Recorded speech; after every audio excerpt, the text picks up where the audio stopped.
Hello and welcome to the Mastermind, Body, and Spirit Show. I'm your host, Matt Belair. Today, we have two incredible guests for you, Adriaan Zimmerman and Rhett Taylor. We're going to talk about breaking out of the rat race, holistic health, and everything you need to know about CBD. Our first guest, Adriaan Zimmerman, is a serial entrepreneur and brand builder. He was a founding partner of BroBible, a popular men's lifestyle and entertainment brand that grew to over 15 million readers per month. After BroBible was acquired by uproxx Media, Adriaan assumed the role of executive director of LADbible Group. He's an avid traveler, photographer, and writer, gaining recognition for his writings around his experiences with burning out and stepping away from the rat race. Our second guest, Rhett Taylor, is the CEO and co-founder of NED. He is inspired by his passion for natural remedies and empowered by his 14 years as a successful entrepreneur. Prior to starting NED, he went from co-founding the illustrious Green Building Council of Brazil, the country's leading voice for sustainability, to founding one of NYC's most popular meetup groups, Mauve Nat. Welcome to the show, Adriaan Zimmerman and Rhett Taylor. Thank you so much for having us. It's so nice to be here. Yeah, good to have you both. Well, you know, we got connected and I got to look at the video on your website of like the story of NED. And it's really incredible because both of you guys come from successful backgrounds. You've done a lot of interesting things to get to where you are today. So for those people who don't know who you are, do you want to give a little bit about your background, a little bit about yourselves, and then we'll dive into, you know, CBD, because I've had requests to have people on the show to talk about CBD, the incredible benefits, some of the myths, some of the science and studies, and everything that you guys are doing, because it goes beyond CBD right into like health, healthy living, sustainable business, which I think is super important, and all that stuff. So I'll let you guys take it away. Yeah, kick us off, Rhett. All right. Well, you did a good job on the background there, Matt. Yeah, really bounced around quite a bit. Middle East, South America, New York City, Miami. But I was born on a ranch in Wyoming, a town with 11 people in it, and kind of been digressing back to that, although I'd probably call it regressing. Moved back to Colorado 5 years ago, and it's really showed me what's important. And that's doing good, and that's following my passion. And having found my purpose, it's really leaning hard into it. And that comes with really what we're doing at NED, which is to bring natural remedies from around the world to people to help people live more simply and find a deeper connection with the natural world. So, yeah, I mean, we can dive into background as much as you like, but yeah, I think you kicked us off with pretty good ones. Yeah, well, I love that. But the one thing that I wanted you to talk about a little bit before we go a little deeper is what's the deal with that NYC group? I loved in the story where you were out every weekend doing some weird things in the trees in the forest or whatever. So how did that come about? What were you doing exactly? Yeah, well, I had been a competitive marathon runner and endurance athlete, and I thought I was a great athlete. And I ran a 50-mile ultra run once, or one time. I mean, a few times, but once I ran it, and you know, I wasn't even sore afterward, and I was feeling pretty good. And then I played basketball one-on-one with a buddy, and for like 45 minutes. And as soon as I needed to go vertical or horizontal, do anything aside from run, I realized I was not that great of an athlete anymore. And I was super sore the next day. I had blisters. And here I had just run a 50-mile race a week ago, and that was fine. So I realized that I was pretty, you know, one element of athleticism, and really wanted to change that. And at the same time, read an article about a gentleman named Erwan McCor, who had started this workout, or kind of formalized a workout, which is really just using your body for what it was designed for, which is to run and jump and climb and lift and swim and carry and defend and catch and throw, and all those things that we're innately born with, which once we spend time in the civilized life, we begin to lose. And once you've got a refrigerator, you can outsource all your movement to cars and everything else. You begin to lose that. And it's almost like a tiger that's taken out of the jungle and put in the zoo for 20 years. If you put that tiger back in the woods, it would, flounder, would have no idea what to do. It would have a sense for it because it's in its DNA, just like it is ours. But I was living in New York City, and I started going to Central Park, which is like really the only natural place around, or the most natural. And I started climbing trees and lifting rocks and logs and balancing on fence posts and doing bear crawls and running through the woods. And this was way back in 2008. And it was a lot of fun for me, and really only for me for a little while. And then some of the barefoot runners folks started joining me, and they said, this is a lot more fun than just running with no shoes on. We can actually like climb trees with no shoes on now. So I had this very, very eclectic group of people, which grew and grew and grew. And we were having a blast, and we were just reconnecting with nature, and we were getting dirty and sometimes a little bloody, and it felt right. And these were New Yorkers that were just trapped in this city. And many of us were from places like Wyoming or Colorado or North Carolina, and from the woods. And we were in New York because of all that it offered.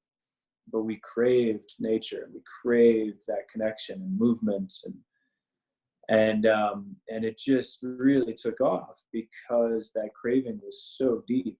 And then the Wall Street Journal did an article on me and this crazy workout, and then it just really took off. And we had about 4,000 people in the group.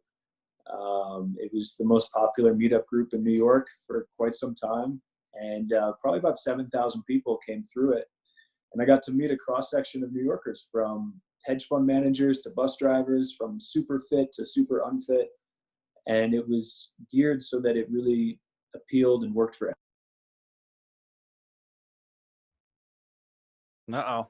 I think we lost you. Shoot. Adriaan, we're going to have you pick it up from here. But when it comes back, when it comes back, it's lucky we have two of you. But I know. What I was going to tell him when he comes back in is, I like how it's interesting that like the natural. You back? Yeah, we lost you there for a second, Rhett. Oh, bummer. Yeah. You lose me. Just at the end, after you were talking about, meeting the cross section of New Yorkers. Yeah. Well, to me, that desire to be there was very indicative of the craving for nature and the necessity, nature and movement in our lives. So it was a great time, and it was a lot of fun. Awesome, man. Yeah. Well, what I was saying when you kind of went a little bit blank there is, I really like how the natural movement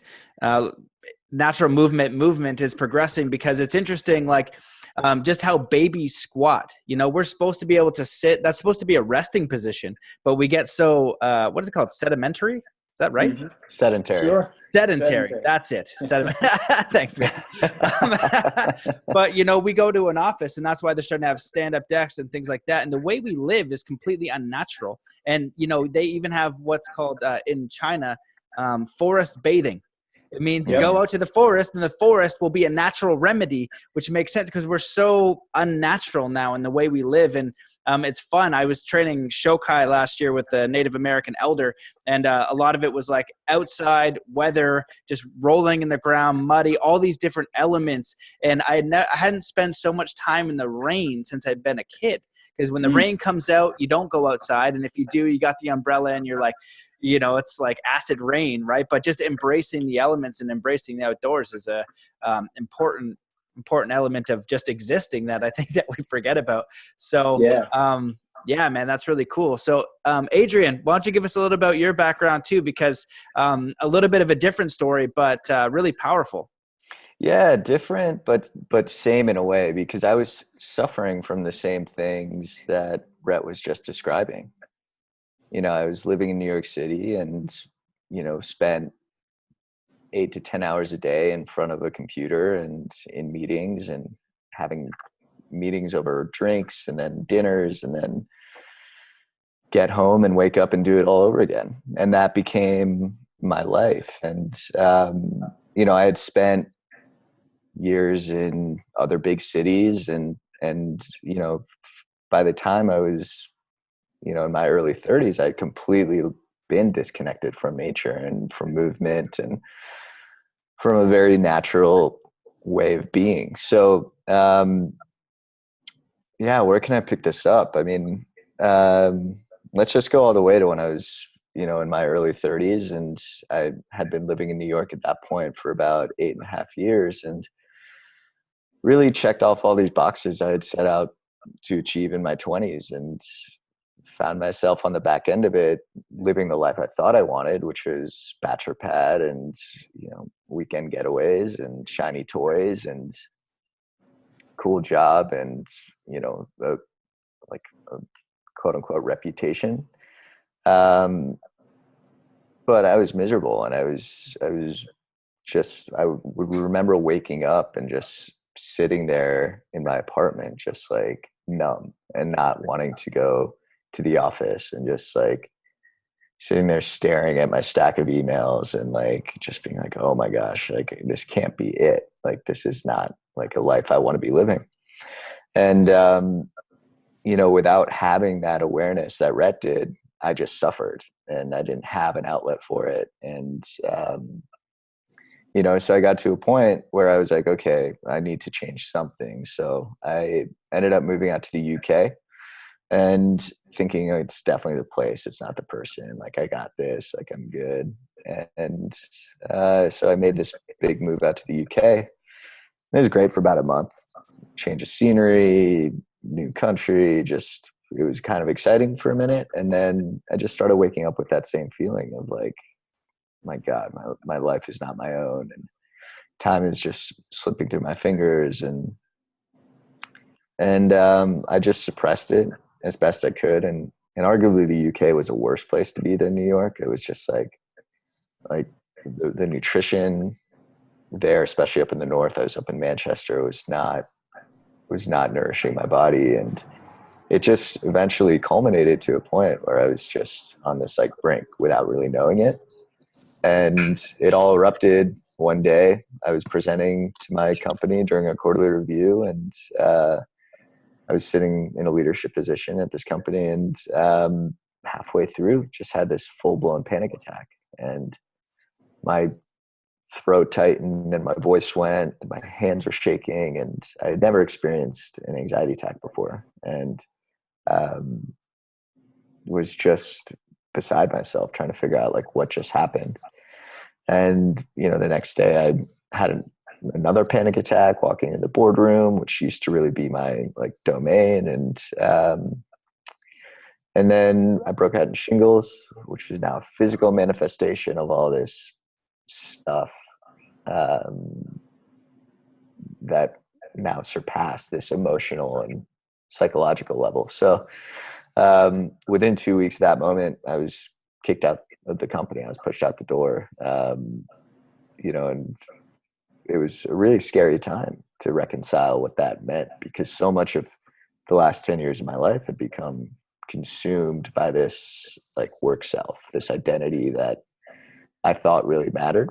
And very fortuitously, I had a friend's wedding in Seattle right around that same time. So I went to the wedding, and the week after, I just took a week for myself and rented a car, bought a cheap tent at REI, and went camping and hiking and just like exploring by myself for the first time since college when I was in Colorado. And it was on that little road trip that I decided I wasn't going to go get a Xanax prescription and keep going. I was going to go away and look inwards. And, I wasn't quite sure what I'd be searching for. I just thought there would be something else, something different, something better. And, kicked off what I thought might be 2 months and turned out to be 2 years of just wandering and really exploring those parts of myself that I'd left unexplored, creative outlets like photography and writing, and then really found myself leaning hard into nature and simplicity and discovering human connection and doing all those things like you just said, hanging out in the rain and getting wet and being totally cool with it, and engaging in really practical skills like chopping wood and gutting fish and doing these things that were so integral to our ancestry and really survival as humans, and just finding this like total fulfillment in that. And so that's like the long monologue of how I climbed that first mountain and am now kind of ascending this second mountain, and doing that with Ned as really the driver of that. Right, man. Well, that's amazing. Yeah, you traveled to Kathmandu, and I trekked Everest, and I was in that part of the world. It's really amazing, and you said a lot of really interesting things there, because I think the first stage of it is like really anxiety and uncomfort, and you said I felt like my life wasn't my own. And that's, I think a lot of people feel trapped even by success, or sometimes by limitation. They don't have the funds to do what they want. They're not able to afford the things they want, or they're successful and they're like trapped in the success. But then when you break out and you have the physical manifestation, of the shingles, it's like, okay, you got to change something. And I think that a lot of people make that transition. It takes longer than they think. It's not like a 1 month thing or a 2 week thing, and then everything. And then after that 2-year process, you start to ask yourself some deeper questions. How do I make my life sustainable? And how do I create an impact that's meaningful? And these are deep questions that take a little bit of time, and then they take your effort and execution to move forward. And that's what you guys have done in the last couple of years. So I want to get into talking about CBD and all the benefits and why you chose that, and how you guys are doing your work, because I know that CBD has been helping a lot of people. And just for a note, I think Rhett, can you go on? Well, both of you guys, somebody's noisy in the background. I don't know who it is, but it's making like a fuzz. So if you can mute your phone, it will. Oh wait, I can actually mute you. Ha! I did it. It was for you. Okay, cool. There we go. It'll be a little bit cleaner now. But yes, so you went through that process. It takes longer than people think. Some people can break out. They feel a little bit uneasy, and then they can start asking those questions. You don't need it to be a physical manifestation, but many people experience some sort of disease from how much their life is unaligned with who they are, how unnatural it is. Takes the process you go through. You discover this is what you want to do. And so what I want to ask you guys before we go into CBD, all the benefits, all that kind of great stuff, is just how do we move towards a sustainable life? What is a sustainable business? And Red, I'd love for you to talk about the Building Council of Brazil, the leading voice for sustainability, because in Zen Buddhism, they talk about right livelihood. You can have a job that harms people and it pays you well, and you could have a job that does good for others. It does good for your community. It also pays you well. So I don't think that there needs to be a discrepancy between income. I think it's just your moral and ethics that you get to, and making that decision, it can be a little bit harder. So I'll let you guys speak on that. Yeah. So, over the course of my career, which is now 18 years long, since college, I've worked in both for-profits and nonprofits. And, I started out in Saudi Arabia, and I actually helped create the first environmental company in the Kingdom of Saudi Arabia. We were way ahead of our times, unfortunately, and it was a real struggle. But I saw through that business can have an incredible impact on good and doing good. And really, it's unfortunate, but people really don't buy products because of their sustainability. They buy them because they are better than other products. And I learned that pretty quickly in my career. Although I did then go on to co-found the Brazilian Green Building Council, which promotes sustainable buildings and architecture. And really in Brazil, it became the voice for sustainability. And it stayed that way. But I saw, that was really mainly also geared around companies that also wanted to either do good themselves or attach themselves to a good organization. And so we worked with major multinationals, and they contributed for whatever reason that might have been. Some were good, some were greenwashing, but regardless, we put together a very impactful organization. But then I went on after that. I spent all my money in Brazil. I was in a situation where I was, like you said earlier, like people either can't do it because they're too tied to their success, or because they didn't have the resources. Well, I had no resources, and I was also I was 27, thinking about my 30s, and here I am flat broke in Brazil, just have created a beautiful organization, but also been kite surfing and drinking caipirinhas and just having a good time. But I was ready to make some money, and an opportunity came to do so in 2007, and that required me to move to New York City, which is something I never thought I would do. But the money was so good that I went for it, and I made a decision on top of a mountain in Colorado, and I said, yeah, that's what I'm going to do. And I think about that decision process, and really it was focused on money, and that is what sent me on the 12-year trajectory to the point where I am more recently, with the chase of money. And I began my business in 2007, and then it was going great, and then 2008 came along, and it wasn't great for 5 years. Anyways, it's going great now. And there's more money than ever to be made in the industry, but I'm giving it up because it's not fulfilling to me, and because I've outgrown it, having learned all that I have about a sustainable life, what's truly important to me, and what it is that I want to be my legacy. We've now, so that has morphed into, for me, what has become Ned. And so our approach to Ned is very much like, we're a quadruple bottom line business, which means that we focus on the financials, the people, the industry, and then also the impact that we're able to make for the environment and our customers. And that's essential to the business. It's just where I want to be at this point in my career. That's far more important to me than just a single bottom line in my businesses and in my life. So I don't know if that answers your question. I kind of took you all over the world on that one, but I'll be happy to dive in a bit more. But this is fundamental and deeply ingrained in who I've become, and then who Ned is as well as a business.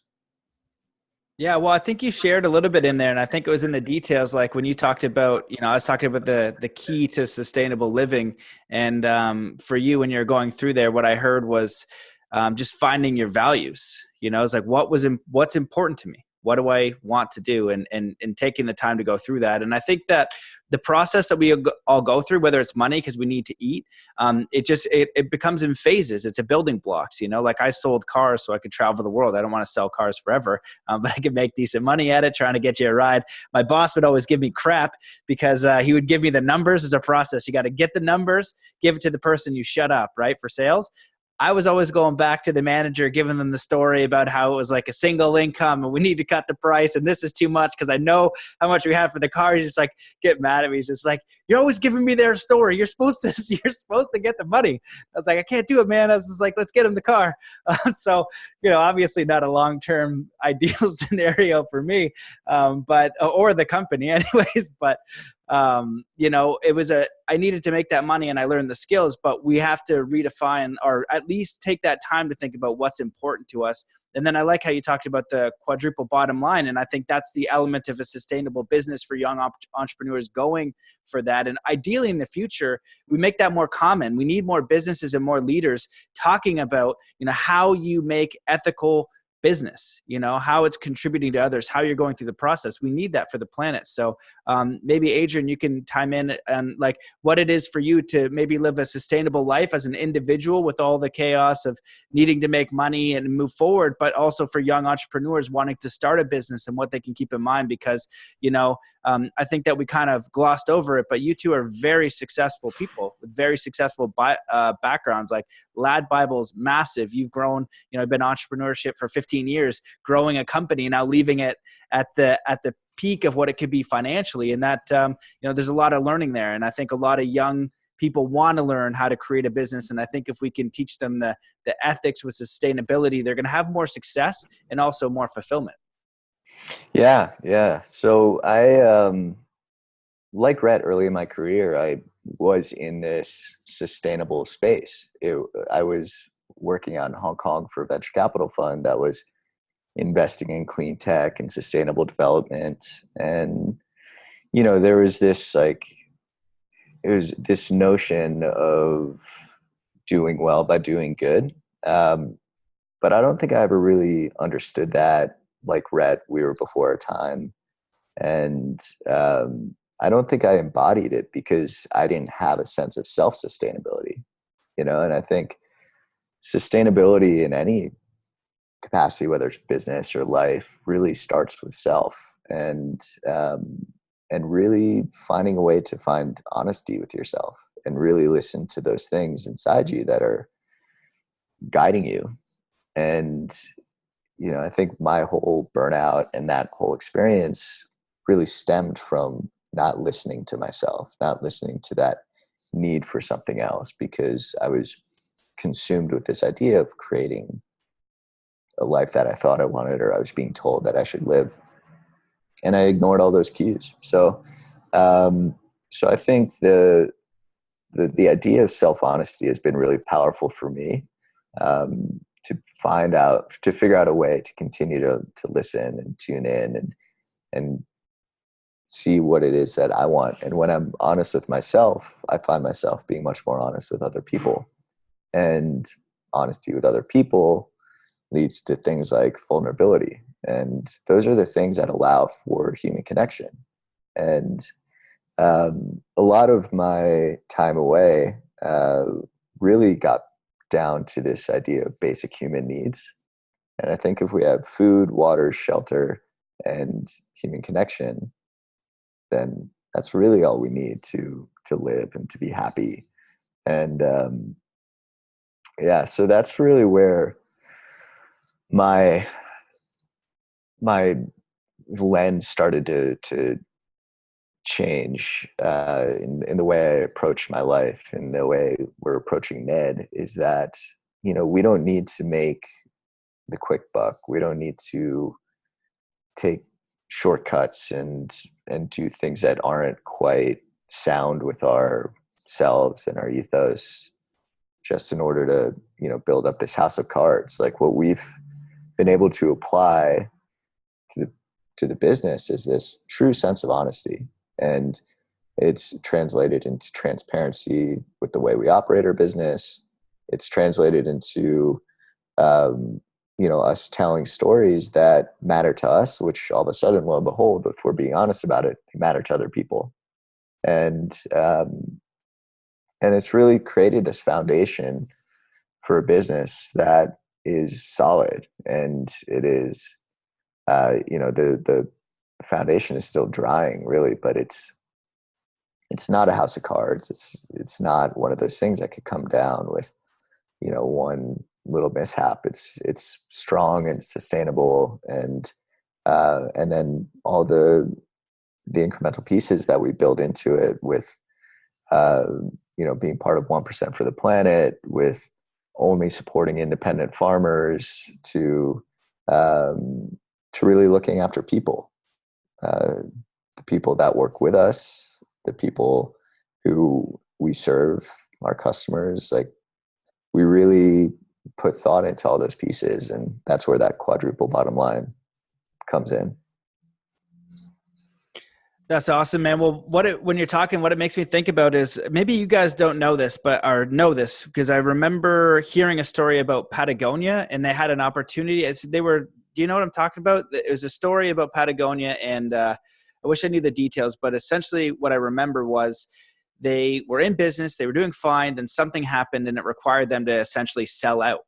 And they just didn't, and they did the right thing, and then that ended up propelling them to the next level. Like they had to sell everything. I think if you Google it, you find it, but I remember that being a very powerful business story. Maybe one of you guys remember. Yeah. Oh yeah, go for it. What is it? Well, I know the entire history of Patagonia. It's a company that I follow. I follow a sports team. Oh, nice. Because of their impact and the way that they do things. And, we've had similar situations where we could either do things more cheaply, faster, more effectively, but day in, day out, we make the choice to just do it better. And better has each of those 4 elements in mind, which I mentioned from the quadruple bottom line. And so if it doesn't align with each of those, then we just don't do it. And so, yeah, I mean, with Patagonia, they, I think you might be referring to their kind of move to say, don't buy anything on Black Friday, which is typically the day that businesses make the most money. And they say, don't buy anything because you probably don't need it. And if you do, if you can have it fixed, we'll fix it for you for free. Send it to us, and let's keep these pieces in the circle of things. And we've had similar situations as well. Like we in the industry in CBD, it's getting lab results back is a major bottleneck. There's only a few labs, and there's more and more CBD businesses every day. And so we've actually waited for our labs so long so that we were actually unable to, we ran out of inventory at one point. And we could have shipped. We had inventory, but we didn't have the labs on that inventory. And so we felt terrible, and we sent an email to all our customers, and we said, we're just not comfortable shipping until we have the labs to show you. And we expected, some angry customers, but what we got was a total validation of our values, which was just an outpouring of thank you so much. I can wait. I'd much rather be a customer of a business that has these values, and this is why we love Ned. And it was just such a beautiful moment for both Adriaan and I, realizing that our customers think this way and that they appreciate the extra lengths that we go to. So that was kind of that for me was a very Patagonia-esque moment, which I'm quite proud of, actually. That's awesome, man. Yeah. And what I really like what you said was making the right choice rather than either say the easy choice or the quick buck, right? Or to just cut corners. And with every decision, looking at that bottom line, is this in alignment with the values? And if you can do that as an individual or as a company, and actually hold true to that, that's going to allow for sustainability moving forward. And also too, like when you just erode that in yourself and your company, that eats away as you as a person and fulfillment. Like, it's not correct. It's harder to do, but over time, it's kind of like the brain. There's a difference between happiness and pleasure. And pleasure is short, immediate gratification. Happiness comes over time. And so you earn that. And so it might not always be easy. So what I'd love for you guys to talk about is just how did you, over all of this, coming from your different backgrounds, looking at what you're doing, how did you come to the decision to start manufacturing CBD, because I think it's an interesting story and what you guys were trying to do. What CBD does, like what's the everything you need to know for somebody who doesn't know what it is? What are some of the benefits?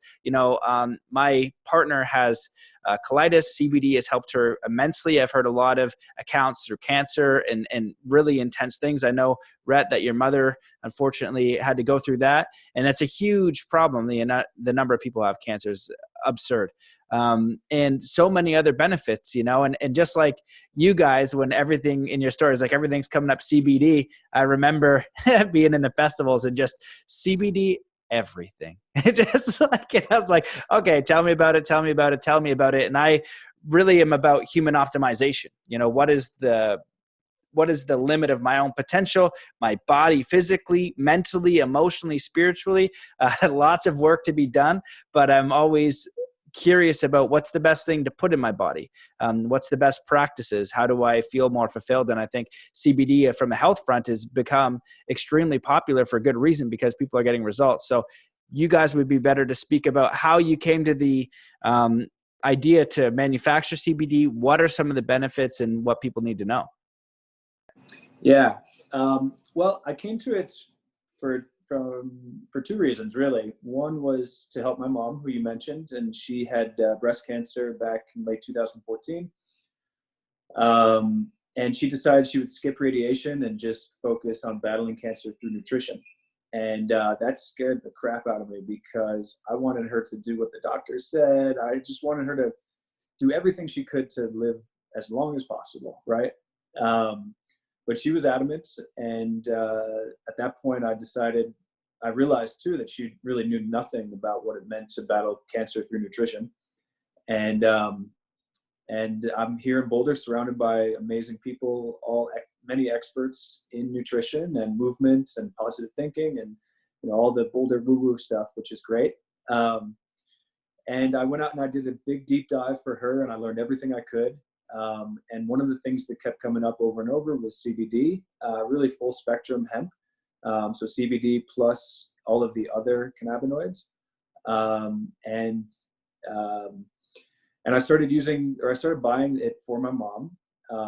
And had some funny interactions around that. She thought she was using marijuana and we get arrested, etc. And absolutely not. But then I quickly realized as well that, like you, I'm all about optimization as well, and I realized that it would help optimize me in a number of different ways. One being the joint and muscle pain that I was experiencing as an endurance athlete, and then really just wanting to create a regimen of supplements that would enable me to thrive. And CBD was one of them, which I realized, when done right, can be entirely natural. And all of my supplements, going back to 2005, have been entirely natural. And so, really two-pronged approach. One, helping my mom, and the other, looking for optimizing supplements. Awesome. Adriaan, you want to chime in? Sure. So my first encounter with CBD really happened after I returned from my travels. I had heard about it, and I had seen this documentary about how it was really helping children with epilepsy, but I'd never really engaged with it. And when I landed back in New York after all these travels and found myself into some consulting gigs again, this re-entry was really hard. Trying to navigate, like, okay, what is this new life? What does this new approach mean? And I was all of a sudden found myself in boardrooms again and expecting to give presentations again. And I was just like, I had some sort of PTSD with speaking and public speaking. And it was really just like, it was brutal. And I was staying with a friend in San Francisco, and I had a big presentation to give. And he was like, oh, like, you should try some CBD. Because also along this way, I was really, I'd yet to take any sort of prescriptions for anxiety, but I was getting to the brink. I was really like, this is now disruptive. And so I thought I'd give CBD a try. And, I had a okay experience with it. I didn't quite know how I should have been using it. So that was the first one. And then soon after that, I started doing built this retreat concept upstate, and Rhett came and led this MoveNat piece for it. And it was then that he really started to share this idea of CBD with me. And had shared that, when he was giving it to his mom and he was giving it to himself, that like there wasn't really much transparency to it. And, there was no like real like sense of what quality was. And, so that was really the first exposure. And it wasn't until I had decided to move to Colorado, and Rhett should really chime in with his search for a better hemp and CBD, because, it was mid 2017 that I had decided to move back to Colorado, and it was just a road trip, drive through the mountains, where it just kind of clicked, like this is where I ought to be. And it was right around the same time that Rhett had kicked off this search for a better hemp. Right. Yeah. Yeah. I'd definitely love for you to speak on that, and also make sure to just describe some of the benefits, like some of the uses. And if you guys have any studies or any links for that, I've done research on CBD, and I've had a lot of firsthand accounts of people sharing from different things. Like, you wouldn't think that CBD is something that can help with anxiety or depression. It's even, I've seen some studies linked to brain development and your neural connections and things like that. Now, I don't know how far down the studies are, but I do know a lot of people are really, really adamant on the benefits, and including my partner with colitis, saying like as soon as she started taking it, it had a very profound and positive impact. And I love what you guys are doing with the transparency piece, like to the point of is like, this is our farm's address. Just like have people showing up. It's like, if I was nearby, I thought I'd stop and say hello. So I think that's an amazing element. So that piece is really important for us. But in terms of speaking to CBD, before Rhett gets into the journey of how we found our farm and all those things. So I should preface just by saying that, we are limited on what we as a brand can say. By FDA guidelines, we're not allowed to make health claims. But what we can say is like the four most common things we hear from our customers is that they're using it for anxiety, sleep, pain, and inflammation. Like those are kind of the four most well-known researched areas. But there's an endless amount of research available online. We have customers with such a range of conditions. They're using it with their pets. Like it's really a broad spectrum of how people are using these products. But really foundationally, what is CBD? So CBD is one of two major cannabinoids found in the cannabis sativa plant, and hemp is a variety of the cannabis sativa plant. THC is the other major cannabinoid that is really well known. That's what's in cannabis. That's what gets people high.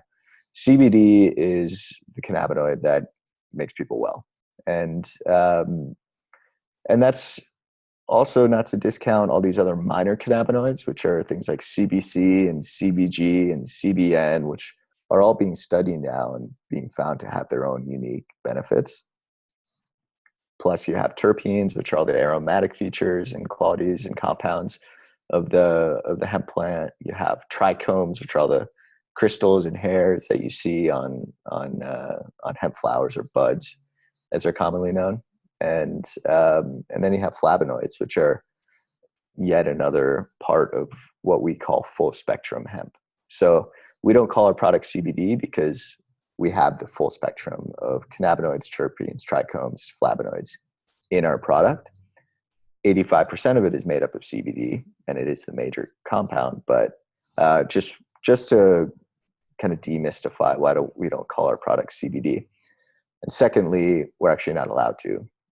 CBD, as it's named, is now a ingredient in a pharmaceutical called Epidiolex, which is used to treat epilepsy in children.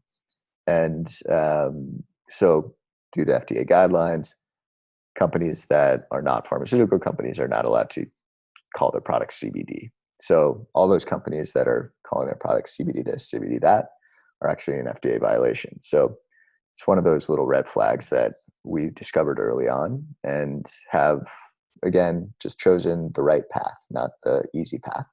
And it's taken a lot of re-education. And in terms of how cannabinoids interact with our bodies, we all have what's called our endocannabinoid systems. And it's the largest system of extracellular receptors in our bodies, which is crazy because it wasn't even discovered till the mid-90s when these Israeli researchers were researching the effects of THC on the body. And all of a sudden they started to see how THC was binding to these receptors in our bodies. And the receptors are called CB1, which are CB1 are in our brains or in our nervous system, and CB2 are in our minor organs and throughout the body. And then they started to discover like how these other compounds were interacting with these receptors. So what came out of it is this discovery that we all have native cannabinoids called endocannabinoids in our systems. And these are things like anandamides. They're lipids that control stress response and tell our immune systems how to respond to problematic cells. And it's, a massive system. And, naturally occurring endocannabinoids are naturally produced, but they're also found in breast milk. So just to show how foundational it is to our health.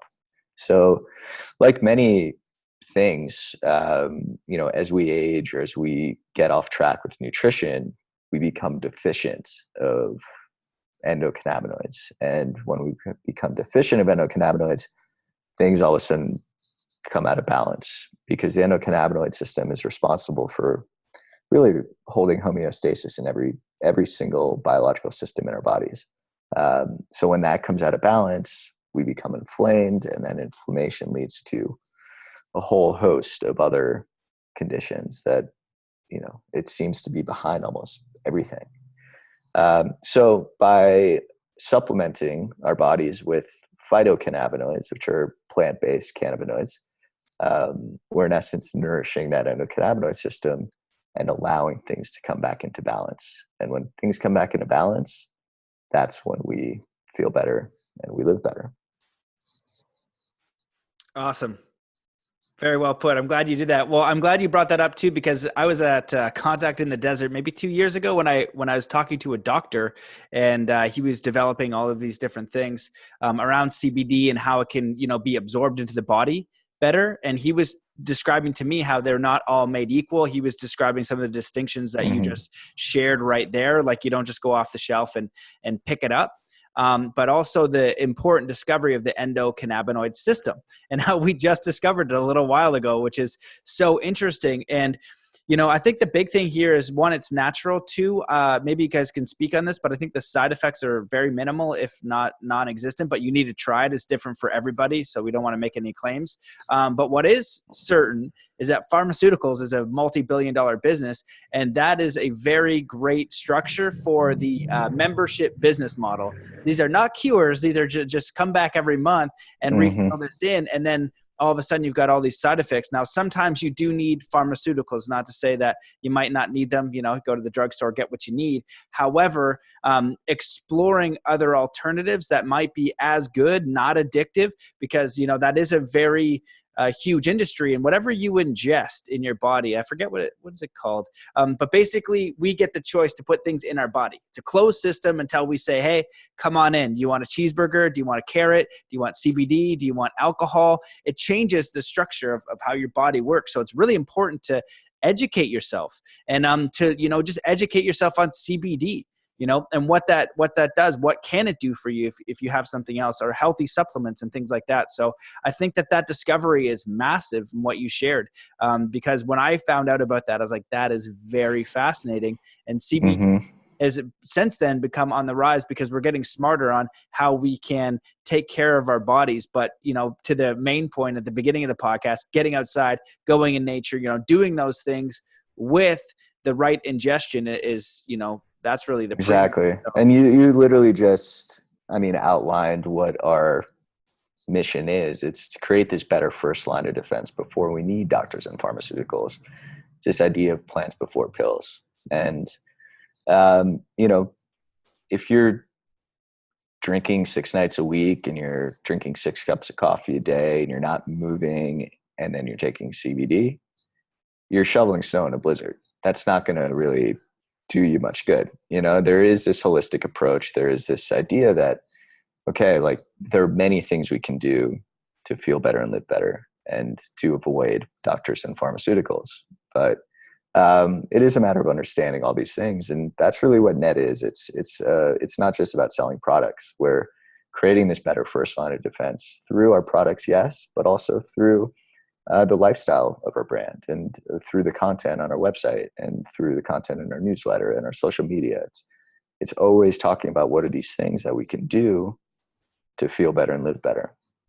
And then just to close the loop on kind of the science of CBD, and I keep saying CBD when I'm really talking full spectrum hemp, because CBD on its own is a single compound. It doesn't even bind with cannabinoid receptors. It kind of changes their shape and like opens these doors.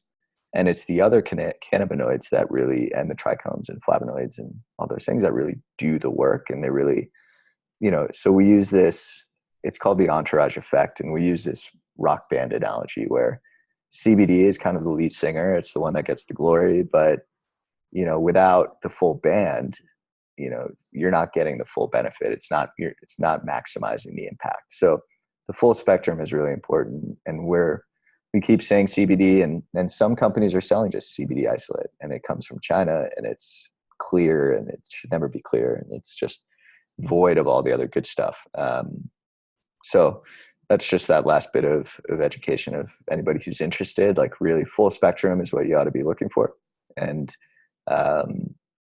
there's a lot of dicey, weird, sketchy stuff on the market that really deserves a clear look. And if you're not seeing lab reports, you're not seeing any sense of like, this is where this comes from, then you might want to think twice. Awesome. Yes, agreed. Rhett, want to chime in? Yeah. Well, like Adriaan said, you really outlined our mission there, which again is to be a better first line of defense. Better, that is, than doctors and big handfuls of pharmaceutical pills. And we really believe that there's a place for doctors and pharmaceuticals, but we've been far too quick to go there first, right? I love that, Adriaan. Plants, not pills. We got to write that down. But sometimes you need pills and sometimes you need doctors. And please, by all means, use them if you feel the need, but think before you do, because if it's sleep that you're battling, there are far better alternatives to Ambien. If it's depression, try going for a walk in the woods, try going camping, try just going to the beach and watching the waves crash. Try using posture. Just put your arms up in the air for 3 minutes, and I promise you will feel better. Now, there are levels of depression, and some levels are critical. And by all means, do see the doctors and think about the pills that you might want to take. But for the vast majority of people, we believe that natural remedies are the first step. And so it's our mission to become that first line for people to think of and to come to when they do want to take that first step in feeling better, living better. And that's really, truly why we're here. And I love the way you put it. And I'm so glad that we can talk about this. Yeah, man, I completely agree with what you guys are sharing. Like I like the plants before pills too. It's a better analogy. And also the analogy of the shoveling in a blizzard. Like, yeah, maybe it might help, but you need to look at the deeper things. You need to look at the root. If you're just trying to, I don't know, decorate a house that's like falling down, and the foundation's not solid. It's like, look, if your diet is out of whack, if you're stressed to the nines, if everything is messed up, this CBD, it might help like a bit. Might help you a little bit. And if you could sort that out and then add it, now we're really playing with fire. And I like that idea, the education around what it is to live sustainably. Like, yeah, this is helpful, but there's more here. I really liked Aubrey Marcus and On It when they came out with, the kettlebells and things like that, because yeah, he's got Joe Rogan's help and stuff like that, and was looking at the nootropics, and there's some people say that, yeah, it's amazing, and so some people like maybe not. But what I liked about the whole fitness model was that he showed you how to use the kettlebell. It's like that's the one thing that he was doing that no one else is like, okay, here's a kettlebell. Now here a professional showing you how to use it. And it's kind of the same thing with CBD, and I think that's the spirit of where you guys are going. It's like, okay, here's CBD. Now, this isn't going to cure everything. There are other elements you should have a look at. Here's some education on that. Here are some things that can empower you and empower your way of life and your way of living. And I think that overall is a really great example of how you guys are doing business and committing to that. It's not always the easy path, but it might be I guess you could say right path, but like the one that's aligned with your values. And like you said too, there's a lot of different products out there. There's a lot of different companies out there. And when you guys are talking about full transparency, sharing these studies, sharing everything so people know what they're getting, what the company stands for, you can support and you can understand what you're putting in your body, because it's not all equal. And it's a really important distinction, full spectrum CBD versus CBD. Again, you're totally right about that. And I'm glad you shared about that. So, what I'd like to ask, is there anything that you wish that I had asked you guys? Is there anything else that we should talk about that people know more of? I think that I talked about this, but I don't know. But, some people even think CBD makes you high. It's a different thing. It's not, it's a whole nother thing. Do some research and explore that, because it's a very powerful, natural way to start positively impacting a lot of things that affect people. People's sleep, depression, anxiety, even kids with seizures. It's powerful stuff. Yeah, well, Rhett, I mean, I'd love for you to just share that story of meeting Kurt, because it's so foundational to our story. And, in terms of our hemp line, at least, really spells out exactly what's different and what that, it's not just about creating a product. It's about creating a product in the right way. And there's so much more to it. And extraordinary people is something that makes Ned great. And Kurt, our farmer, is just that. Yeah. And it's apropos, because Adrian and I are driving up to the farm this afternoon. But the first time I drove onto the farm, it was fall of 2017, and I had spent the entire summer, pretty much every weekend, meeting with hemp farmers all across Colorado, and being pretty unimpressed with what I was finding. They were all good people and they were good farmers, but they were farming their hemp very much like they were also farming their GMO corn and soybeans and alfalfa. And they had set aside an acre or 5 for hemp, but they were doing it entirely for quantity instead of quality. And the energy that was going into the farming of the hemp just didn't sit right with me.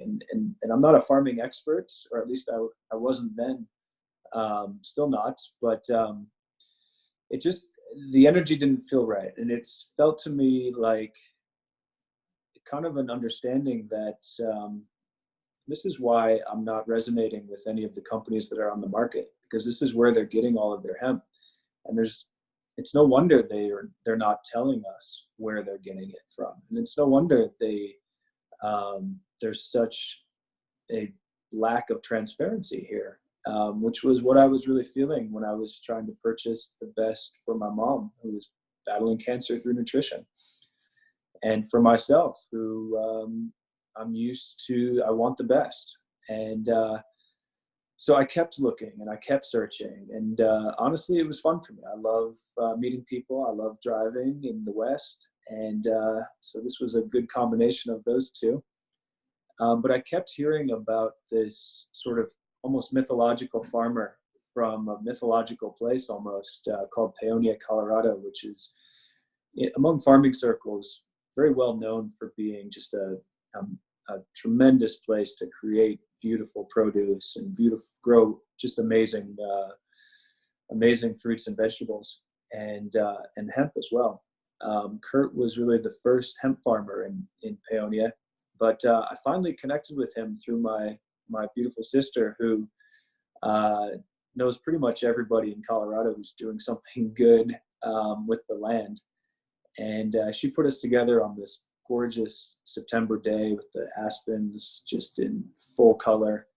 And I drove over to the farm, actually with my wife and daughter. We've been camping nearby, sort of nearby. And as soon as I drove onto Kurt's farm, I just knew that he was our guy. The energy felt entirely different. It was much more of quality than quantity. And Kurt has 12 acres, but he was only farming one at the time, not for anything other than wanting to just focus on that 1 acre. And he was doing things like purifying the already pure water. He was playing music, reggae and jazz, and good happy vibes to the plants. He was playing binaural beats to the plants, and his energy and way of thinking, really his intention around what he was doing, was entirely different than all of the farmers that I had met. And these were farmers that had come extremely highly recommended. But Kurt just stood head and shoulders above each of them. And he still does. And he's just gotten better and better and better. And now he's growing 4 acres now, actually. And he's doing it according to biodynamic principles. And one of the reasons Adriaan and I are going to his farm today is because he informed us that starting at 5 o'clock tonight, Mountain Standard Time, for the next 24 hours, that's the most optimal energetic time for farming in the biodynamic world at his geographic point. So we're excited to see all that and connect with Kurt. And again, Kurt has just become one of those tremendous people that we've been so fortunate to connect with in this endeavor of ours. And Kurt's foundational to Ned, and just a wonderful partner. And, the conversations that we've had with him about the impact that we're having for him have just been so heartwarming. Here's an independent farmer who, hasn't had it too easy. And here we are bringing him the resources that he needs to do what he's most passionate about, which is create the absolute highest quality hemp there is.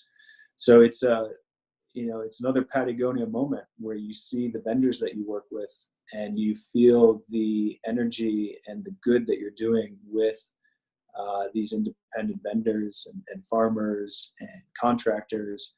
And so it's just a really beautiful thing that makes this business so much more valuable and fun, and something that I'm just so thrilled to be doing, so much more so than any other business I've ever been a part of. And honestly, no friends as well. I feel very, very fortunate, and I know Adriaan feels the same way. And it's just been such a blessing to finally follow this path, which, Adriaan and I really knew for ourselves when we were in our 20s, and we started out on that direction, and our younger selves knew.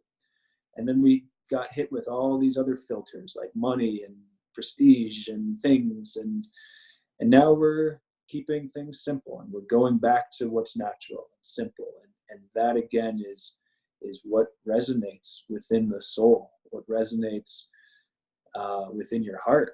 And when you do that, everything just gets so much easier. This is not an easy business. We are dealing with all types of things, regulatory for the most part, but we love it with a deep, deep passion. And like Adriaan said earlier, we are not going anywhere. That's awesome, man. I appreciate that. Well, your farmer in the video looks like an amazing guy. And, you know, I know a little bit about farming. I'm definitely no expert.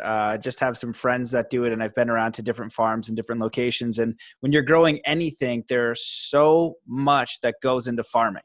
There is so much science and intention. You can just, you know, you can get hemp and then you're going to spray it with a bunch of crap. You know, you can ruin it real quick, you know, and take out all, you know, and then you test the two batches and they're completely different. The benefits you're going to get are completely different with any product. You know, anything. It could be lemons, it could be ginseng, it could be anything. You know, we have ginseng farms close to where I live. It used to be huge tobacco farms, but it's all with like Roundup and spray and whatever. You're still getting the ginseng, and ginseng is good. However, if you had some guy that had a farm doing it in the way that you're sharing that is done, that quality of the product is going to be so much better. We're able to build and grow, we're able to grow, you know, apples and oranges and all that faster and bigger, but there had less and less nutrients, less and less of what the body needs. So the quality of farm is absolutely paramount, and that process is absolutely paramount. And if you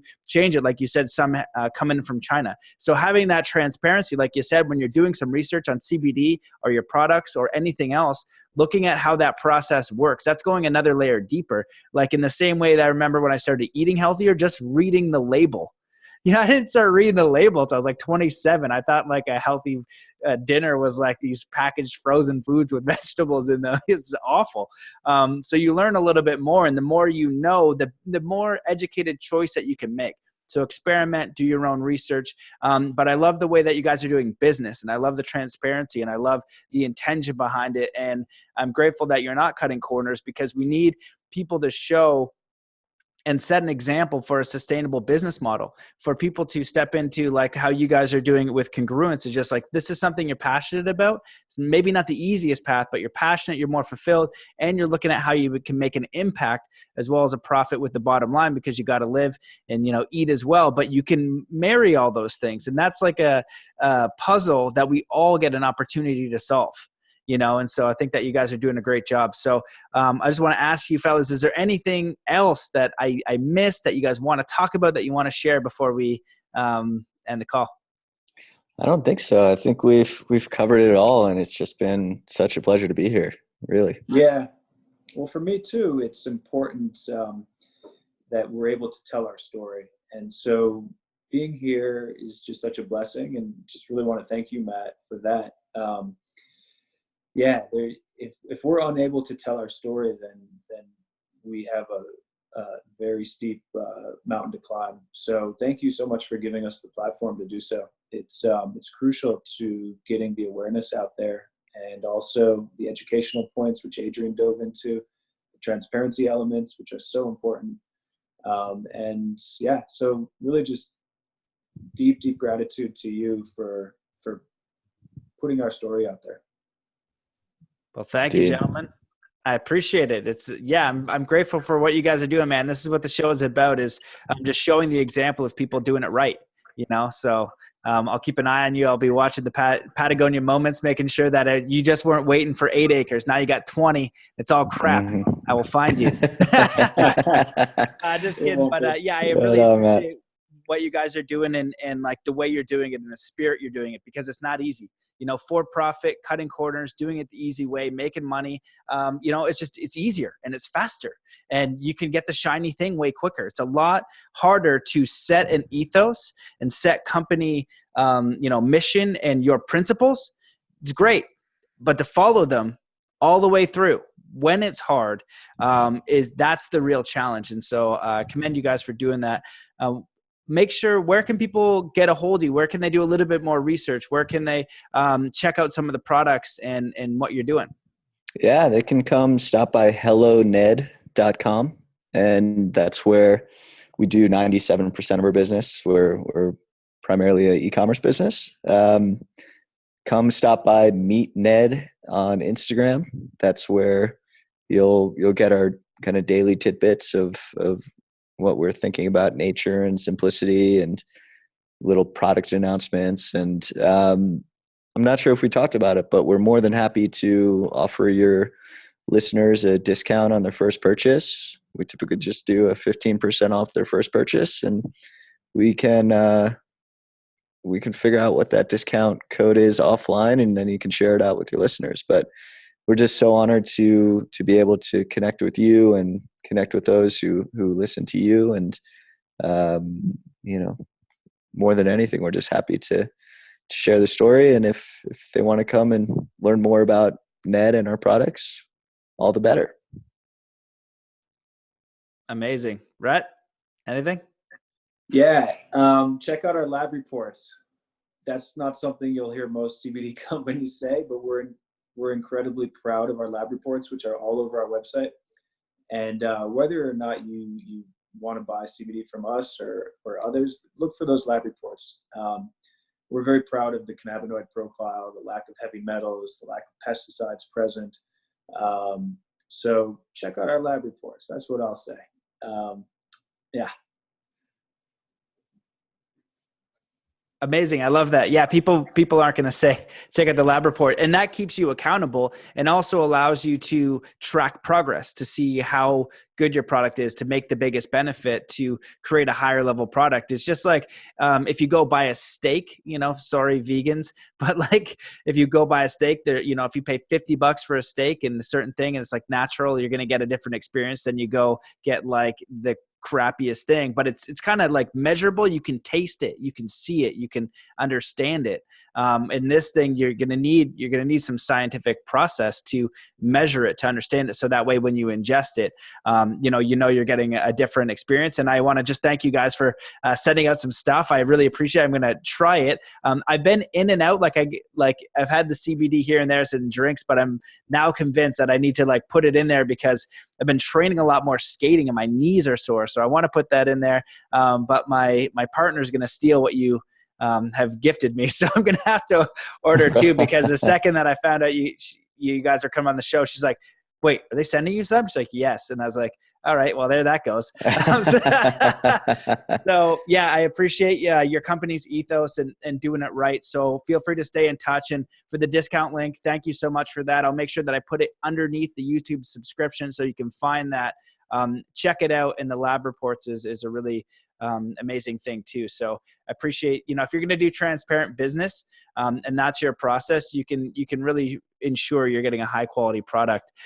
So thanks for the way you guys are doing it. Appreciate that. Thank you, Matt. It's been a pleasure, really. Yeah. Thanks, Matt. Thank you so much. My pleasure, guys. Well, thanks everybody for listening. We'll see you in the next episode. Peace.